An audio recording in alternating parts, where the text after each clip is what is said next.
Steve jobs biography చదువుతున్నా అనమాట. అంటే ఆయన బుక్ చదువుతున్నా.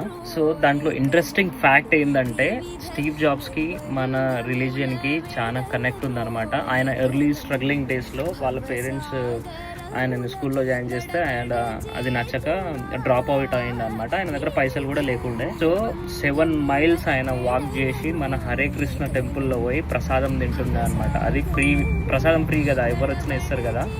సో అట్లా ఆయనకి మన రిలీజియన్ కానీ మనం చేసే సేవా కార్యక్రమాలు కానీ ఆయనకి హెల్ప్ అయినాయి అనమాట. సో ఫర్దర్ ఇన్ లైఫ్లో ఆయన బాగా సక్సీడ్ అయినాక, మన యాపిల్ ఫోన్లు ఇవన్నీ వచ్చినాక ఇండియాకి వచ్చి కొన్ని రోజులు మొత్తం ప్రాక్టీస్ చేసిండు అనమాట.